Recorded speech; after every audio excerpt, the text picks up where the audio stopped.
Je, ingane elimu liyo kanta getoko tevye president yane por William Ruto.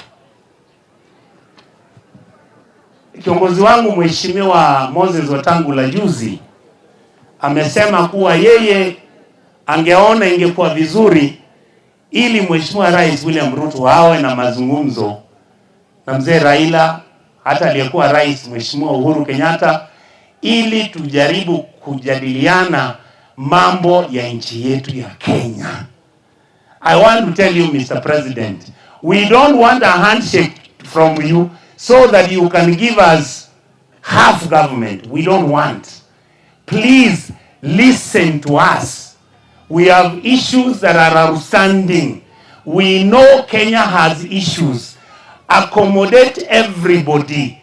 Employ as many Kenyans as you can within the law. Beba wa Kisii chache, Wajaluo wachache, beba wa Kuria, beba wa Turkana, beba wa Coast, beba na watu wa Central. Have a government that is going to represent and reflect our national ethic. Your Excellency, we don't want this country to break down. Be magnanimous. Spend your time. Talk to Mzee Raila. I know he is reasonable. The issues he's discussing are critical and fundamental. Give him a listening. If you find it difficult, send Moses Wetangula. Send Kithure Kindiki.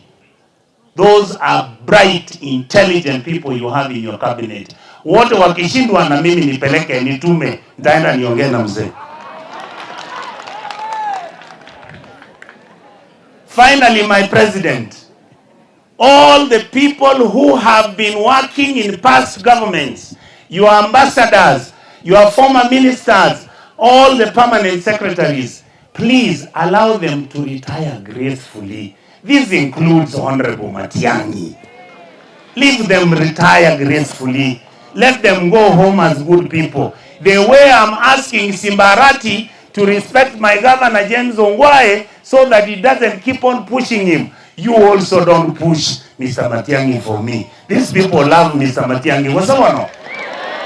Thank you, Mr. President. I hope you have listened to me. Father, you can proceed.